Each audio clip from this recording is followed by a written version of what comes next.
या विषयावरती त्यांचा अभ्यास मांडणार आहे। त्यासाठी मंचावरती सर्व उपस्थित झालेले आहे। प्राध्यापक प्रबोधिनीच्या मार्फत मी सरांचे हार्दिक अभिनंदन करते आणि आपणा सर्वांचे देखील हार्दिक स्वागत करते आणि सरांना विनंती करते की आपण या प्रसंगी आपला अभ्यास मांडावा। आपणास शुभेच्छा। आज प्राध्यापक प्रबोधिनी वर्गाच्या निमित्ताने उपस्थित असलेले महाविद्यालयाचे प्राचार्य डॉक्टर बबन चौरे सर,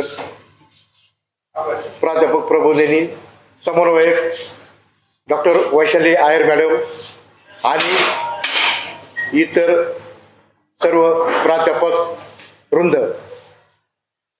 आज प्राध्यापक प्रबोधिनी वर्गामध्ये मी योगशास्त्राची ओळख हा विषय मांडणार आहे। योगशास्त्र हा विषय अतिशय सोपा पण आहे आणि तेवढा किचकट पण आहे आणि अलीकडील काळामध्ये मानवी जीवन अतिशय धकाधकीचे झालेले आहे। या धकाधकीच्या जीवनामध्ये माणसाची शारीरिक, मानसिक, बौद्धिक जर आपल्याला आरोग्य टिकून ठेवायचं असेल तर आपल्याला योगाशिवाय पर्याय नाही। त्यामुळे आज प्राध्यापक प्रबोधिनी अंतर्गत जे योगशास्त्राची ओळख हा विषय मी मांडण्याचा प्रयत्न करणार आहे।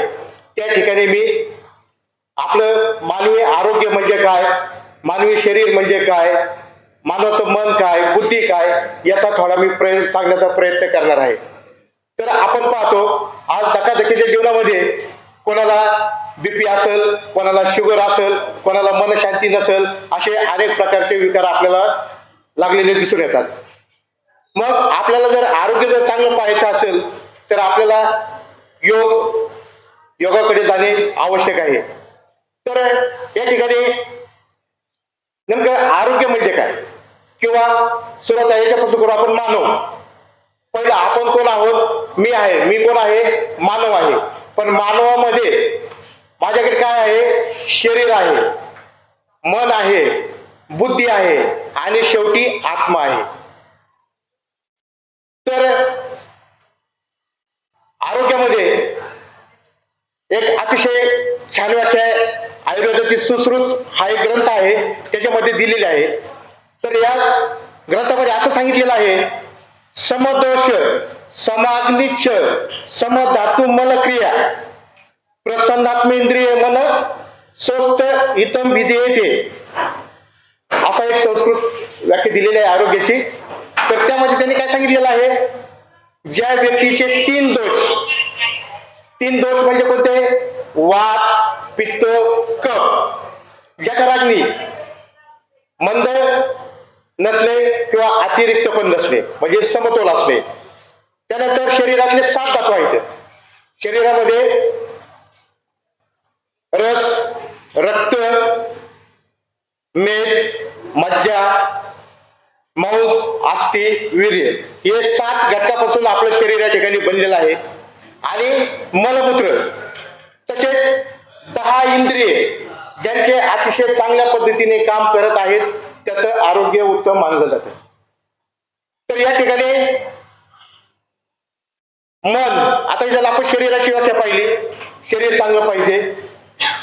थोडक्यात आपल्याला शरीराची जर व्याख्या करायची असेल तर आपल्यामध्ये 10 इंद्रियाचा समुदाय म्हणजेच आपलं शरीर आहे। तर 10 इंद्रिय म्हणजे कोणते? तर त्याच्यामध्ये 10 इंद्रिय म्हणजे वाणी, जीभ, नाक, कान, डोळे, 2 हात, 2 पाय, जननेंद्रिय, गुदद्वार, अशा प्रकारचे हे आपले इंद्रिय आहेत। याचा शरीर म्हणून हा भाग होतो आणि शरीराचा दुसरा भाग हा मन दिलेला आहे, म्हणजे 11वं इंद्रिय जे आहे ते मनाचं दिलेलं आहे कृती। तर याच्यामध्ये जर समतोल असेल तर मानवी आरोग्य हे अतिशय चांगलं आपल्याला पाहावयास मिळते किंवा त्या व्यक्तीचं आरोग्य चांगलं आहे असं म्हटलं जातं। मग यामध्ये आपण पाहतो याच्यात सगळ्यात महत्वाचा घटक शरीरामध्ये जो काही असेल तो मन आहे। आपलं शरीर जे काही चालतं ते सगळं मनावर चालतं। चांगलं व वाईट, करणं सगळं हे मनाचा खेळ आहे. म्हणून मन आपण पाहतो त्याच्यावर आपलं रामदास स्वामीचं श्लोक आहे, मन करारे प्रसन्न सर्व सिद्धीचे कारण. म्हणजे मन प्रसन्न असेल तर तुमच्या शरीरातल्या सगळ्या क्रिया ह्या चांगल्या चालू असतात. आणि हे मन जे आहे तर मन कुठे तयार होतं? हे मन आपल्या अन्नामध्ये तयार होतं. आपण जे काही अन्न खातो त्या अन्नापासून मन तयार होतं आणि ते मन आपल्या शरीराकडून इतर इंद्रियाकडून काम करून घेत असतं. या मनाला स्वतःचं असं कुठल्याही प्रकारचं स्थान नाही शरीरामध्ये. शरीरामध्ये मन दाखवता येतं का? नाही. आपल्याला इंद्रिय दाखवता येतात परंतु मन आपल्याला दाखवता येत नाही. परंतु सगळे काम मन हे इंद्रियाकडून करून घेते. म्हणून मन नेहमी चांगलं असणं आवश्यक आहे. तर यामध्ये मनाचे 3 प्रकार आहेत. त्यामध्ये सात्विक मन आहे, राजस मन आहे आणि तामसी मन आहे. तर याच्यामध्ये 3 जे गुण आहेत ते 3 गुण मानवामध्ये आलेले दिसतात. त्यामध्ये तुपा सात्विक मन आहे. सात्विक मनाचा जो माणूस आहे तर त्याच्यामध्ये खालील गुण आपल्याला पाहायला मिळतील. त्यामध्ये कोणता? तो पवित्र असेल, तो ज्ञानी असेल, तो वैराग्यशील असेल, तो क्षमाशील असेल, पुण्यशील असेल, धर्मशास्त्रावर श्रद्धा, सत्यवचनी, सात्विक आहार, करुणाशील, स्थैर्य, सदाचरण, शुद्ध आचरण, हे सात्विक मनाचे गुण आहेत. त्यानंतर रजगुणी मनाचा एक माणूस असतो. तर रजगुणी मनामध्ये काय असतं? काम, क्रोध, मद, मत्सर यासारख्या घटकांनी तो भरलेला आहे. त्याच्यामध्ये सुख आणि दुःखाची अधिक लालसा आपल्याला सापडते. हा माणूस कामुक असतो, खोटारड असतो, अस्थिर चित्त असते, याच्याकडे स्त्री, सत्ता, संपत्ती या गोष्टीकडे ध्यान त्याचं जास्त प्रमाणात असतं. हे झालं रजोगुणी मनाचं काम.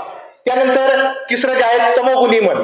तर तमोगुणी मनामध्ये हा माणूस क्रियाशीलता असतो, आळशी असतो, जड असतो, धर्माला न मानणारा असतो, दुष्टबुद्धी असते, वाईट कामावर याचं प्रेम असतं, सदैव याला झोप लागते, अविवेकी असतो, क्रोधी असतो, याला राग म्हणजे राग अनावर होतो, हा भ्रमिष्ठ असतो आणि याची वागणूक नेहमी मूर्खासारखी असते.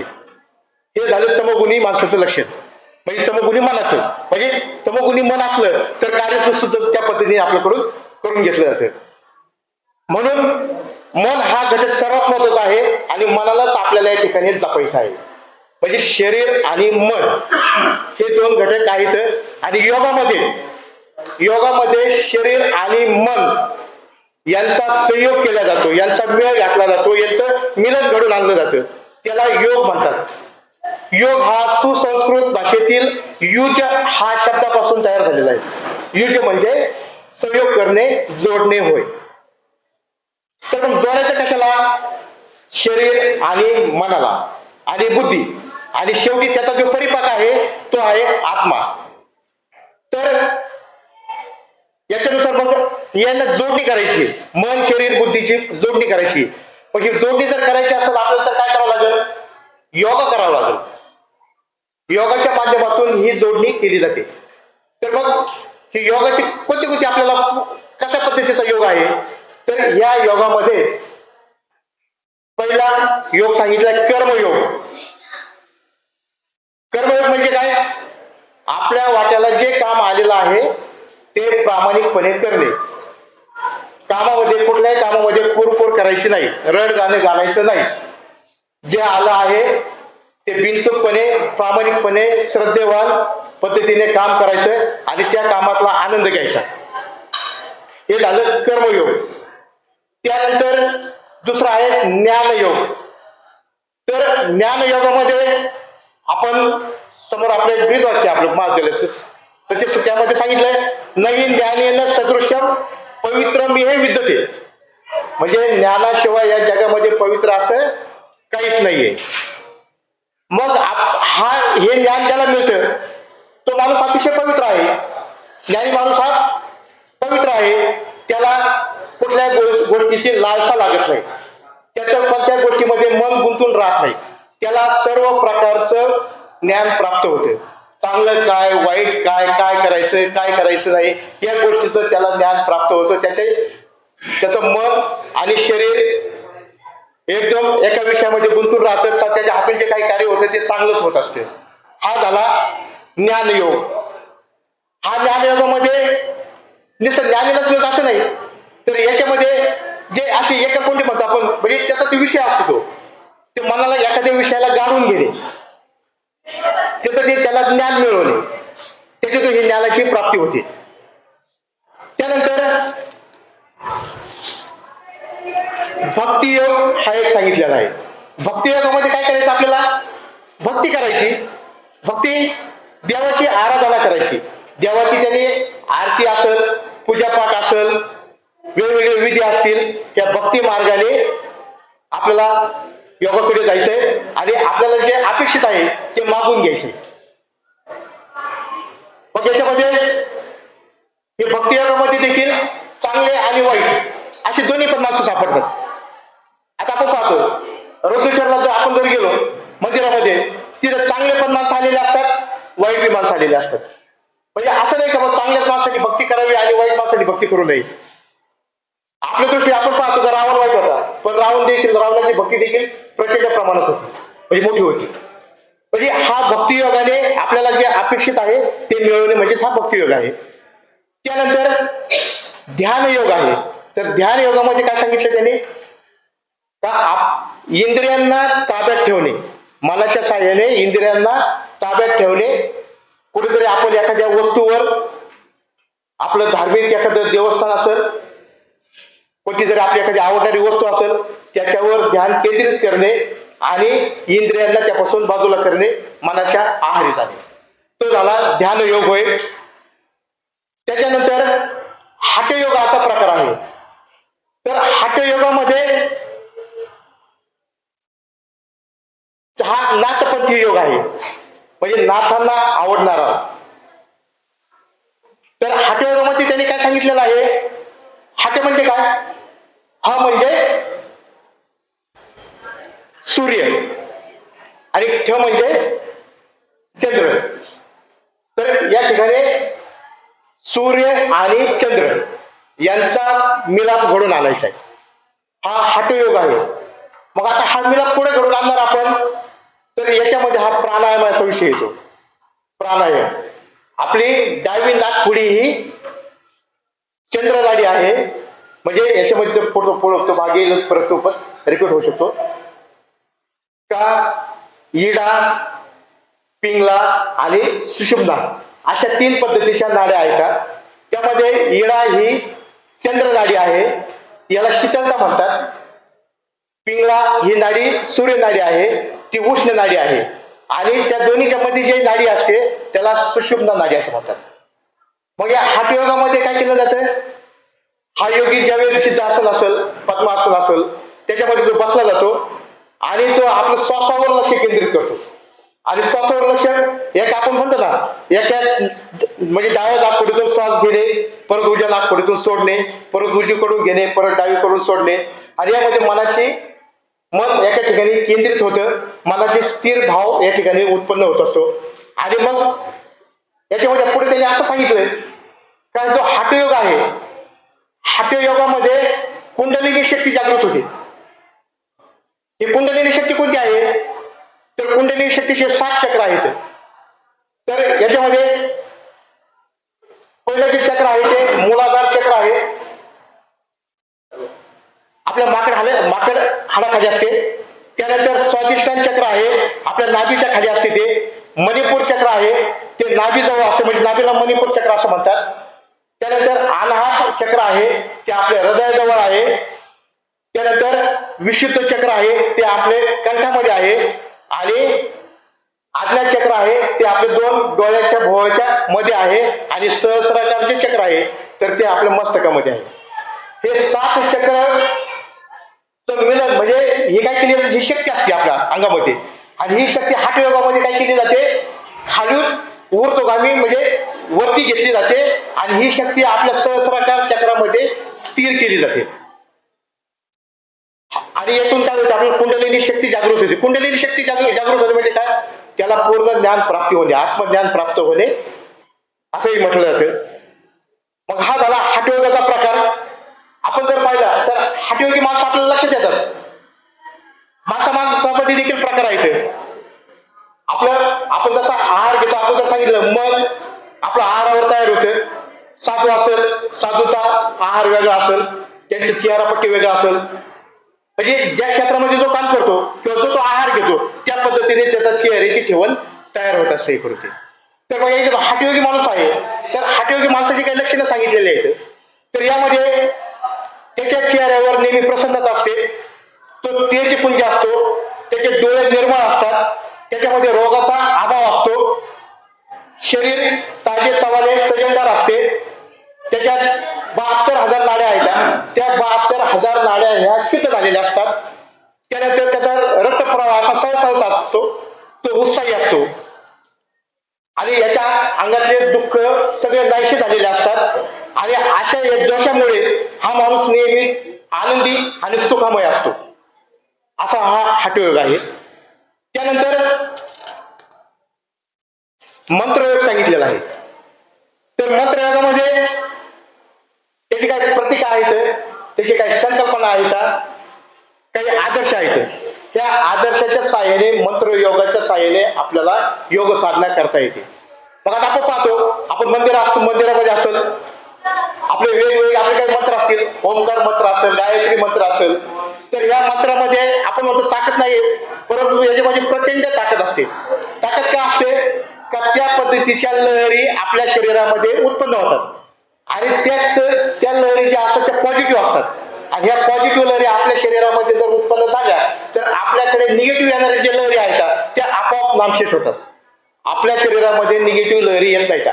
आपलं शरीर आपण पाहतो, परंतु सारखं लहरी सारख्या चालू असतात.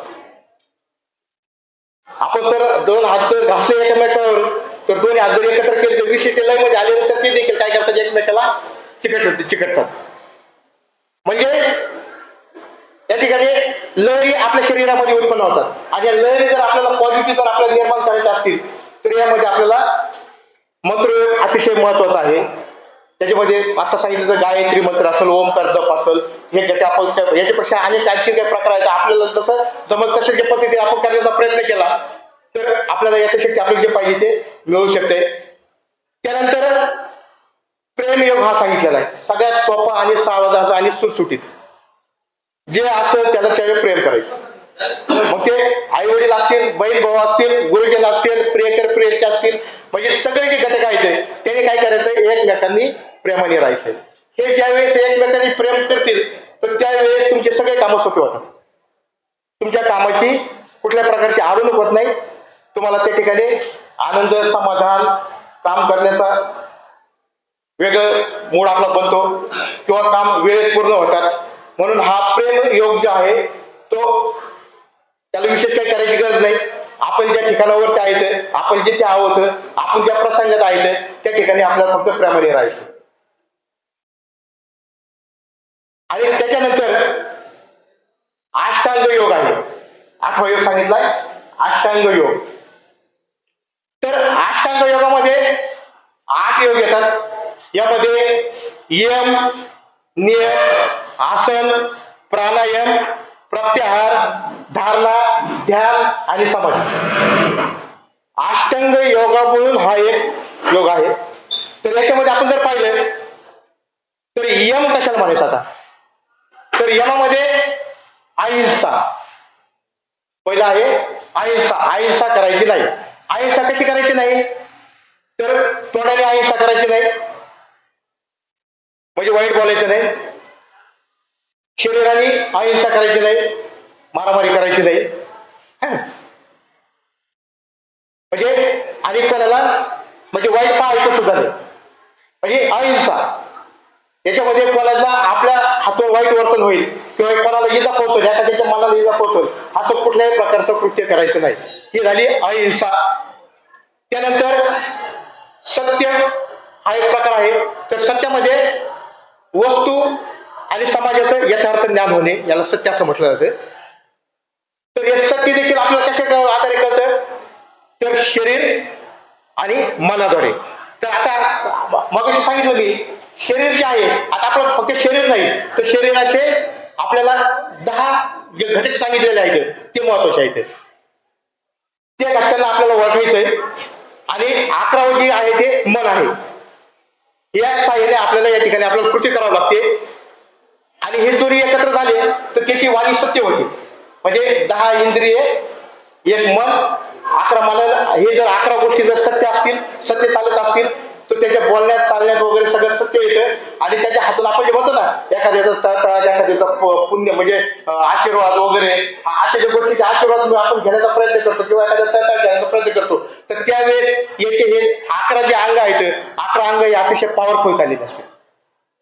म्हणून या गोष्टी या ठिकाणी घडत असतात. म्हणून ते या ठिकाणी सांगितलं का सत्याच्या मार्गावर, योग्य माणसाने नेहमी सत्याच्या मार्गावर चालावे. सत्याच्या मार्गावर चालायचं म्हणजे या गोष्टींकडे लक्ष द्यायचं. त्यानंतर आस्तेय हा एक प्रकार आहे.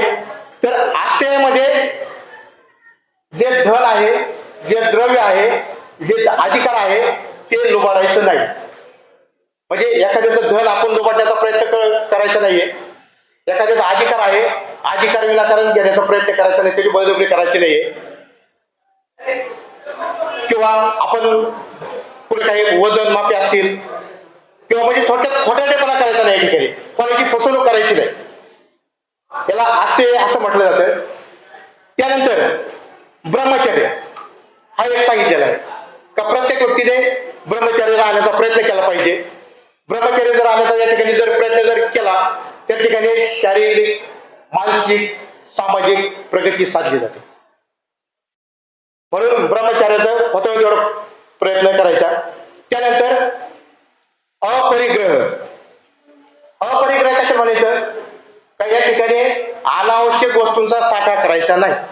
आपल्याला जेवढं पाहिजे तेवढं आपण मिळवायचं, याला अपरिग्रह असे म्हणतात. असे झाले हे यम आणि यमाच्या येणारे 5 प्रकार. त्यानंतर नियम आहेत. दुसरा जो प्रकार आहे नियम. तर नियमामध्ये शौच, संतोष, तप, स्वाध्याय, ईश्वर प्रणिधान राखणे म्हणजे नियम होय.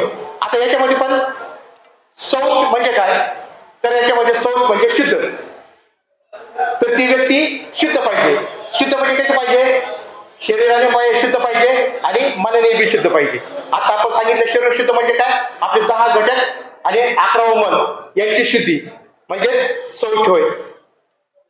त्यानंतर म्हणजे मनाला देखील याच्यामध्ये काय करायचं आपल्याला, म्हणजे काम, क्रोध, मद, मत्सर, ईर्ष्या, घृणा, असूया या गोष्टीपासून दूर करायचं. म्हणजे ज्या ठिकाणी आपल्याला काय होईल, शौच प्राप्त होईल. त्या ठिकाणी संतोष. संतोष म्हणजे काय, तर आहे त्या परिस्थितीमध्ये आनंद मानायचा आणि आपली प्रगती करायची. म्हणजे मागच्या मुद्द्याप्रमाणेच कुठल्या आपल्या वाटेल जे काम आलंय ते प्रामाणिकपणे करायचं, कुरकुर करायची नाही आणि आपल्या ह्या कामातून प्रगती करत करत पुढे जायचंय. त्यानंतर स्वाध्याय हा एक मुद्दा आहे. तर स्वाध्यायामध्ये वेद, उपनिषदे हे जे काही घटक आहेत त्यांचा अभ्यास करायचा सांगितलेला आहे. किंवा जे अध्यात्म आहे, अध्यात्माचा या ठिकाणी अभ्यास करायचा सांगितलेला आहे आणि त्याच्या साहाय्याने आपलं मन आणि बुद्धीवरती, शरीरावरती नियंत्रण मिळवायचं आहे. त्यानंतर ईश्वर प्रणिधान हा एक मुद्दा आहे. तर ईश्वर प्रणिधान म्हणजे काय, का हे आपण जे काही मिळवलेलं आहे हे फक्त ईश्वरामुळे मिळवलेलं आहे. आपल्याला जगामध्ये ईश्वराने पाठवलंय, आपण ईश्वराचेच बालक आहोत आणि आपल्याला पाठवण्यामागे त्याचा काहीतरी उद्देश आहे. आपल्या हातून काहीतरी कार्य करून घ्यायचं आहे आणि मी जे काही मिळवलं आहे ते ईश्वरामुळेच मिळवलं आहे. जे काही गमावलं आहे ते ईश्वरामुळेच गमावलेलं आहे. म्हणजे त्याला आपण ईश्वर प्रणिधान असे म्हणतो. जे काही होईल ते ईश्वरामुळे. आता एक नवीन गाणं आलेलं आहे पहा, मेरा तो कुछ भी नाही, सगळं देवाला अर्पण करून टाकलेलं ते गाण्यामध्ये. म्हणजे हा झाला ईश्वर प्रणिधान. त्यानंतर तिसरा जो प्रकार आहे तो आसन. आता आसन आपल्याला माहिती आहे, मन, बुद्धी, शरीर यांच्या विकासासाठी हे आसन हे अत्यंत महत्वाचे आहेत. ही आसने आपण पाहतो उभे राहून केली जातात बसून केले जातात, डोक्यावरती केले जातात, असे आसनाचे गुडघ्यावर टेकून केले जातात, पाठीवर केले जातात, पोटावर केले जातात. असे आसनाचे वेगवेगळे प्रकार आहेत. साधारणतः जे आसन आहेत ते 84 प्रकार सांगितलेले आहेत. पण तरी देखील याच्यामध्ये सूर्यनमस्कार आहे, म्हणजे माझ्या दृष्टीने सांगतो का हा अतिशय उत्तम आसनाचा प्रकार आहे. या सूर्यनमस्कारामध्ये मानवाला किंवा व्यक्तीला लवचिकता प्राप्त होते.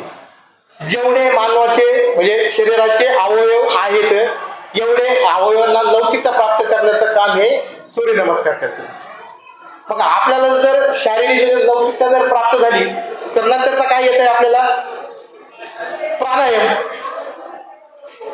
म्हणजे श्वासाची क्रियासाठी पुढचा मुद्दा त्यांनी सांगितलेला आहे. तो आपण पुढे पाहू.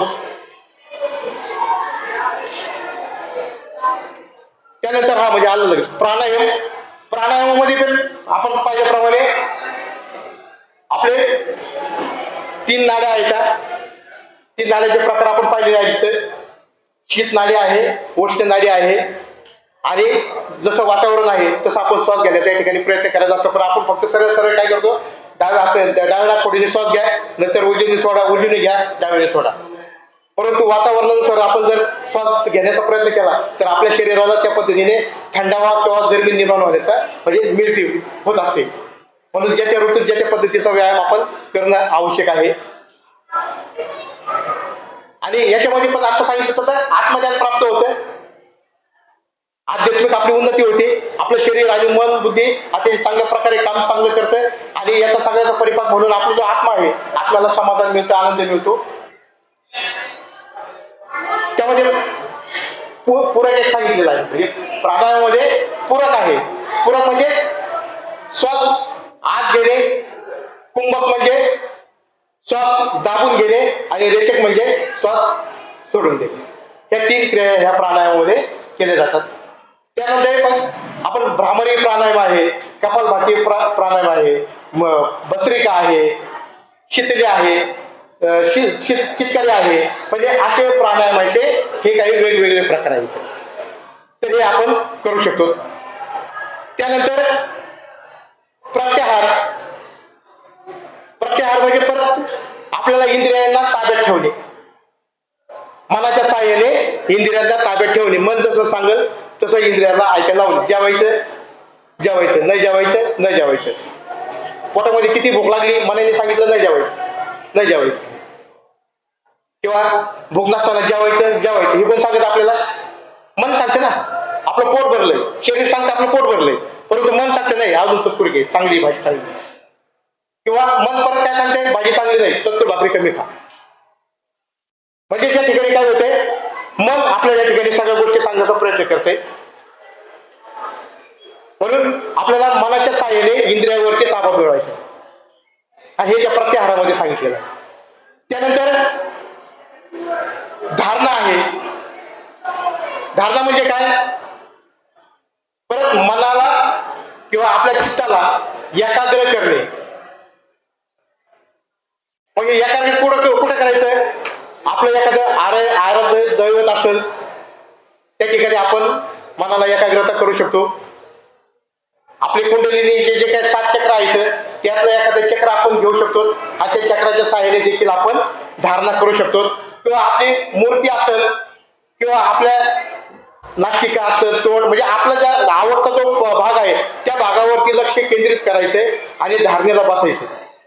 ही झाली धारणा. त्यानंतर ध्यान म्हणजे पुढची टप्पा. आता काय करायचं, ध्यानामध्ये मनाला कोंडून ठेवायचे. म्हणजे जिथं आपण ध्यान लावलेलं आहे, जिथं आपण चित्त आपण समजा मूर्ती आहे, एखाद्या मूर्तीवरती चित्त केंद्रित केलेलं आहे, त्या ठिकाणी तुमचं मन एकरूप झालेलं आहे, शरीर एकरूप झालेलं आहे.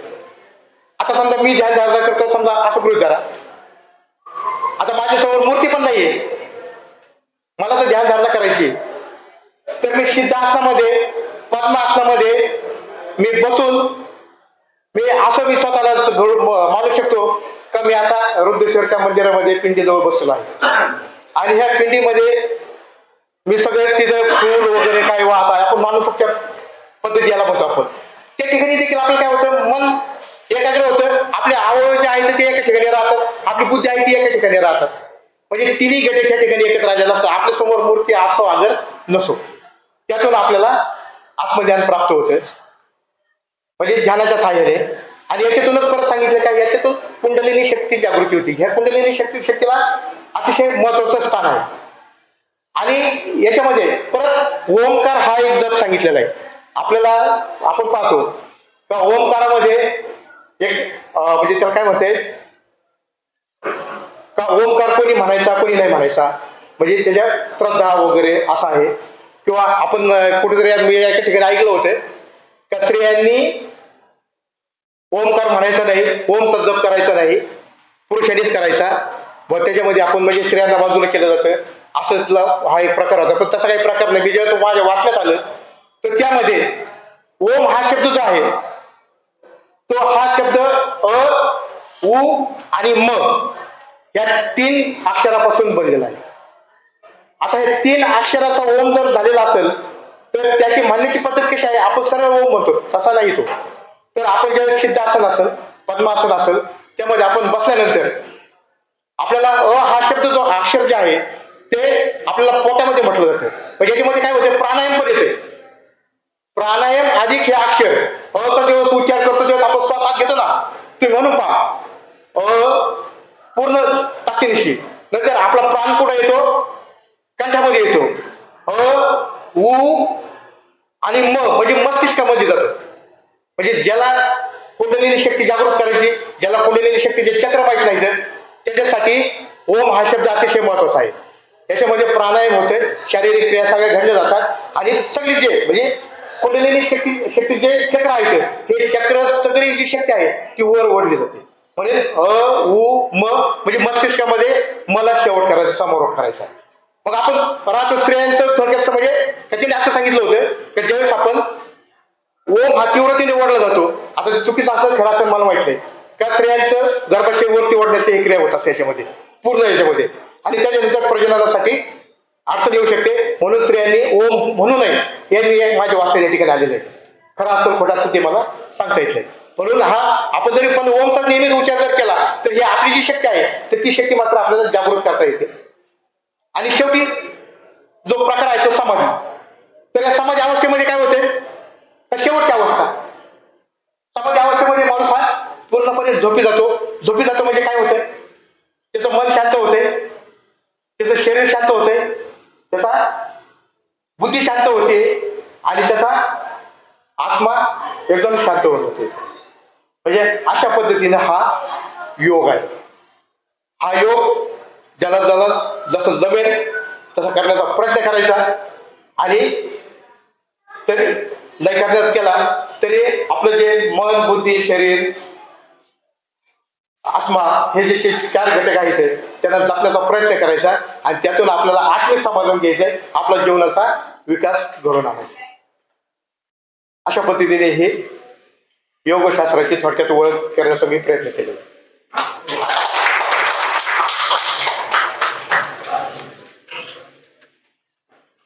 प्रश्न विचारते विचार नक्कीच. अवघड विषय सोबत सांगितलं तुमचा अभिनंदन. मला एकच प्रश्न आहे, तुम्ही स्वभावाचे प्रकार सांगितले बरोबर आहे? हा 2-3 प्रकार सांगितले. हा म्हणजे सत्व रजतम काय असेल तुम्ही पण त्याच्यात जास्त असं पण मी बऱ्यापैकी 60 मध्ये जाते आणि मी 60 मध्ये सांगितलं. मी हे आणि हे लहानपणापासून मी बऱ्याच दिवसापासून जे गोष्टी करतोय आणि मनाच्या साधण्याच्या सहाय्याने मी सगळ्या गोष्टी मला ज्या पाहिजे त्या सगळ्या मला मिळतात. जे मला मिळत नाही मी ते सोडून देतो. ते मला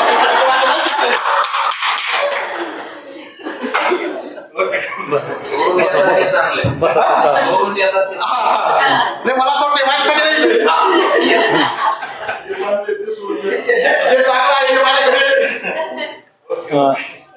प्राध्यापक प्रबोधिनी अंतर्गत आजचे व्याख्याते डॉक्टर अजय कुमार पालवे यांनी योगशास्त्राची ओळख याच्यावर सुंदर मार्गदर्शन केलं. त्याबद्दल त्यांचे या प्राध्यापक प्रबोधिनीच्या वतीने आभार मानतो. त्याचबरोबर या प्राध्यापक प्रबोधिनीच्या समन्वयक प्राध्यापिका डॉक्टर वैशाली आयर मॅडम ह्याही उपस्थित राहिल्या. त्यांनी आजचं म्हणजे प्राचार्य साहेब नसताना सुद्धा नियोजन केलं, त्याबद्दल त्यांचेही प्राध्यापक प्रबोधिनीच्या वतीने आभार मानतो. त्याचबरोबर आपण सर्वांनी पालवे सरांना शांततेने ऐकलं, आपल्या सर्वांचे प्राध्यापक प्रबोधिनीच्या वतीने आभार मानतो आणि हा प्राध्यापक प्रबोधिनीचा कार्यक्रम संपला अशी जाहीर करतो.